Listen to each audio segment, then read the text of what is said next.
Welcome to our channel. నమస్కారం. నిన్న ముఖ్యమంత్రి చంద్రబాబు నాయుడు గారు జిందాల్ స్టీల్ ప్లాంట్ కలిసి కడప జిల్లాలో స్టీల్ ప్లాంట్ పనులు ప్రారంభించారు. ప్రభుత్వాన్ని అభినందించకుండా జిందాల్ స్టీల్ ప్లాంట్ ఉద్యోగుల్ని, సజ్జన్ జిందాల్ని అభినందిస్తూ జగన్మోహన్ రెడ్డి ఒక ట్వీట్ చేశాడు. రాష్ట్ర ప్రభుత్వం ప్రమేయం లేకుండా వాళ్లే చేసినట్టు రీస్టార్ట్ చేసినందుకు శుభాకాంక్షలు అంటూ ఆయన చేసిన ట్వీట్ మీద విశ్లేషించడానికి మనతో ఉన్నారు ప్రముఖ ఆర్థిక, రాజకీయ, సామాజిక విశ్లేషకులు అంకమరావు గారు. వారిని అడిగి మరిన్ని విశేషాలు తెలుసుకుందాం. నమస్తే సార్. నమస్తే. జగన్మోహన్ రెడ్డి పులివెందుల ఎమ్మెల్యే నిన్న జిందాల్ స్టీల్ ప్లాంట్ పనులు ప్రారంభించిన సందర్భంగా ప్రభుత్వానికి శుభాకాంక్షలు చెప్పకుండా, ప్రజలకు శుభాకాంక్షలు చెప్పకుండా జిందాల్ స్టీల్ ప్లాంట్కి శుభాకాంక్షలు తెలియజేశాడు. ఆ ట్వీట్ని ఎట్లా చూస్తారు సార్? రేపు పొద్దున ఆయన ఏదన్నా కార్యక్రమాలు ఇట్లాంటివి జరిగినప్పుడు మాకు ముఖ్యమంత్రి లేడని కూడా ప్రధానమంత్రికో లేకపోతే ఇంకోటి కూడా చేస్తాడు. ఆశ్చర్యం లేదు, ఆశ్చర్యమేం లేదు. ఎందుకంటే అతను ఏం చేసినా కూడా మనం చూస్తూ కూర్చుంటున్నాం కాబట్టి, ఏది మాట్లాడినా అతనికే చెల్లుబాటు అవుతుంది కాబట్టి అతను ఏదైనా మాట్లాడతాడు, ఏ విధమైనటువంటి వ్యాఖ్యానాలైనా చేస్తాడు. అతనికి అలా సాగిపోతూ ఉంది. ఈరోజు 2007 వాళ్ళ నాయన రాజశేఖర్ రెడ్డి ఎవరి కోసం? వీళ్ళ పెద్దన్నయ్య గాలి జనార్దన్ రెడ్డి కోసం ఆ రోజు భూములు కేటాయించాడు, విమానాశ్రయాన్ని కూడా కేటాయించాడు. ఈ అన్నదమ్ములు ఇద్దరిని చెరువు పక్కన పెట్టుకుని ఫోటో కూడా దిగారు ఆ రోజు శంకుస్థాపన సందర్భంగా. ఎన్నాళ్ళు అవుతుంది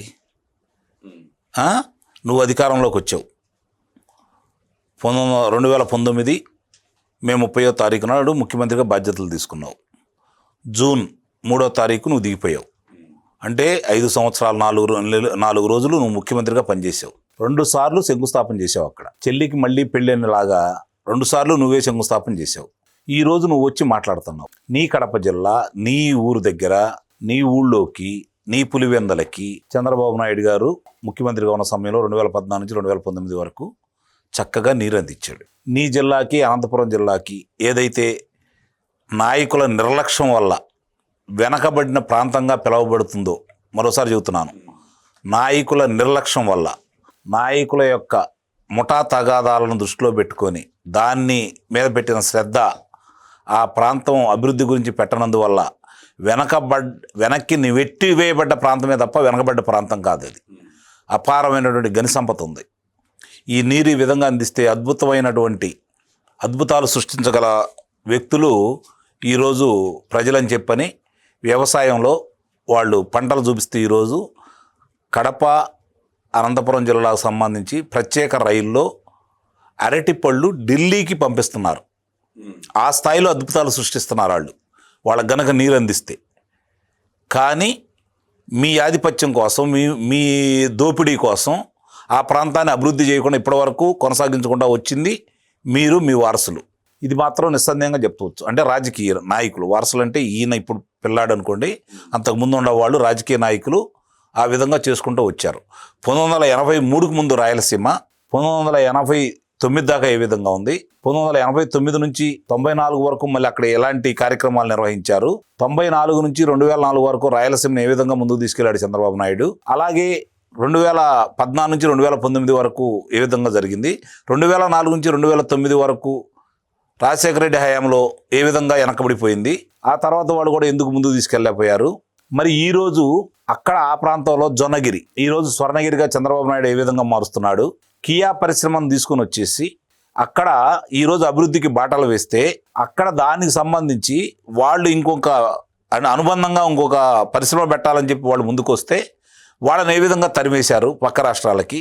ఏదో 1985లో నందమూరి తారక రామారావు గారు రాష్ట్ర ముఖ్యమంత్రి హోదాలో విదేశంలో ఉన్న వాళ్ళందరూ కూడా స్వదేశానికి వచ్చి మన రాష్ట్ర వాళ్ళందరూ కూడా ఇక్కడ పరిశ్రమలు స్థాపించమంటే ఆయన పిలుపు మేరకు ఆ రోజు గల్లా రామచంద్ర నాయుడు గారు వచ్చేసి అమర్ రాజా బ్యాటరీని తీసుకొచ్చేసి ఈరోజు ప్రపంచంలో ఏ విధంగా దానికి పేరు ప్రఖ్యాతులు ఉన్నాయో మనందరికీ తెలుసు. దాన్ని తరిమేయాలని, దాన్ని మూసేయించాలని 50,000 మంది దాని మీద జీవనం సాగిస్తూ ఉంటే వాళ్ళందరూ పట్ల కొట్టాలని చెప్పని మీ యొక్క కక్ష కోసం ఆ విధంగా చేసినటువంటి వ్యక్తులు మీరు.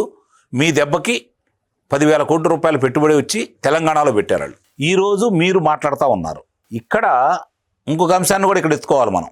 దీనితో పాటు ఈరోజు రోజుకొక అంశాన్ని బయటకు తీసుకొస్తూ, రాజధాని అంశాన్ని బయటకు తీసుకొస్తూ, మావిగన్నని మాట్లాడుతూ, నేను వస్తే అది చేస్తాను ఇది చేస్తాను అంటూ, ఇప్పుడు కూడా నేను కట్టుబడుతున్నాను మావిగన్ను కట్టుబడేది పిచ్చిముండవడకలారా. మావిగన్ అనేది ఈరోజు నువ్వు చెప్పేదంతా సిఆర్డీఏ పరిధిలో ఉంది. కొంచెం ఉండొచ్చు అవతల, సిఆర్డీ పరిధిలో అవన్నీ ఉంది. నువ్వు చెప్పేదేంటి అంటే మచిలీపట్నంలో న్యాయస్థానం, ఆ మధ్యలో కొంత దూరం వచ్చిన తర్వాత ఏమో శాసనసభ, అమరావతిలో శాసనసభ, అక్కడికి వచ్చే తలకేమో ఈ మామూలుగా సచివాలయం కడతావా?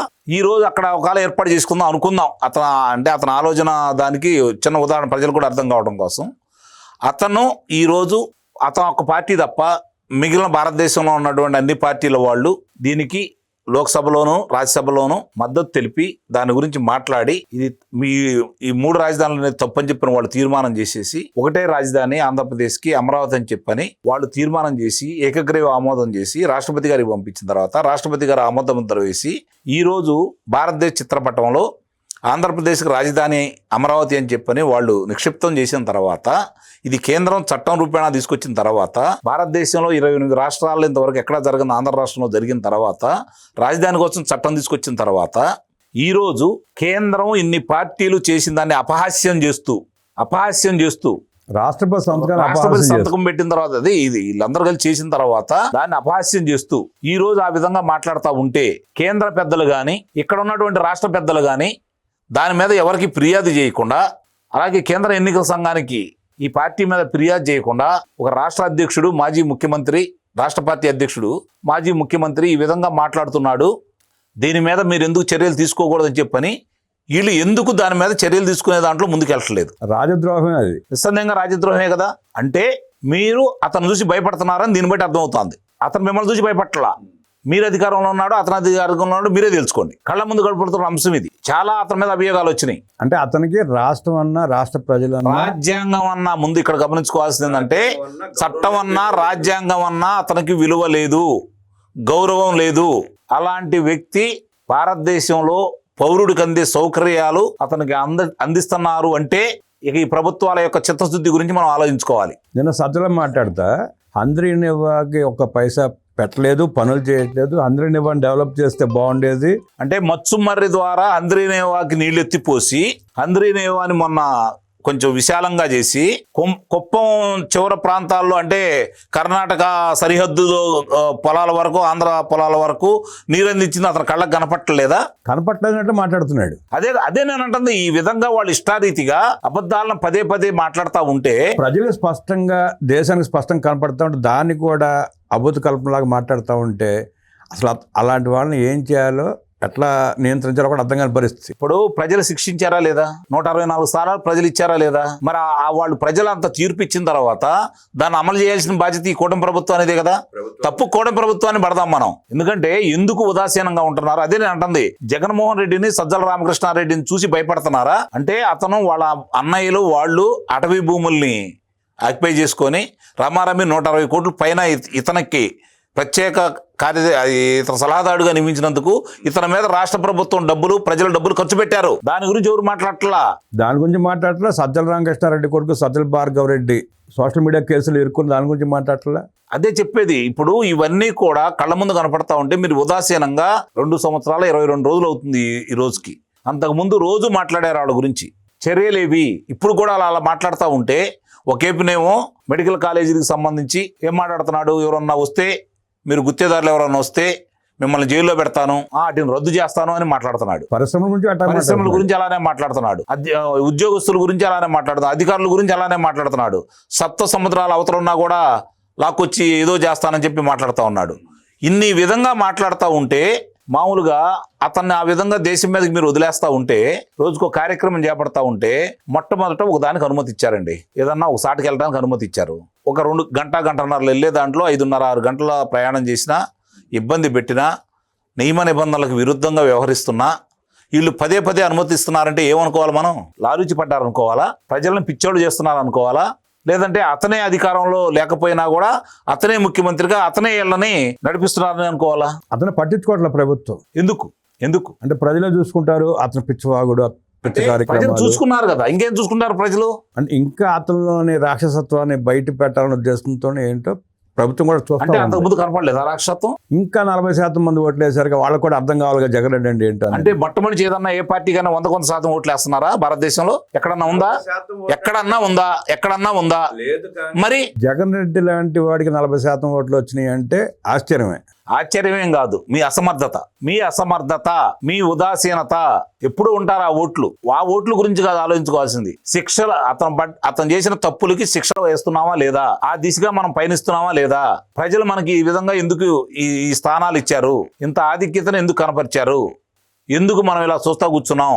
సుప్రీంకోర్టు కూడా స్పష్టంగా చెప్పింది, ఉగ్రవాదం కంటే ఆర్థిక ఉగ్రవాదం చాలా భయంకరమైనది, ఆ కేసులు త్వరితగతిన పూర్తి చేయండి అని చెప్పి. ఏది చేసినా ఏది చెప్పినా దున్నపోతు మీద వర్షం పడ్డ చందంగా అధికారంలో ఉండవాళ్ళు వ్యవహరించినంత కాలం కుక్క కూడా పులిలాగానే వ్యవహరిస్తుంది. జగన్మోహన్ రెడ్డి లాంటి వ్యక్తుల మీద రాజద్రోహం కేసు పెట్టి కఠిన చర్యలు తీసుకోకపోతే వ్యవస్థలని, ప్రజల్ని, రాష్ట్రంతో పాటు దేశాన్ని కూడా భ్రష్టు పట్టించే ప్రయత్నం చేస్తాడంటూ విశ్లేషించిన అంకమరారు ధన్యవాదాలు తెలియజేస్తే నమస్కారం.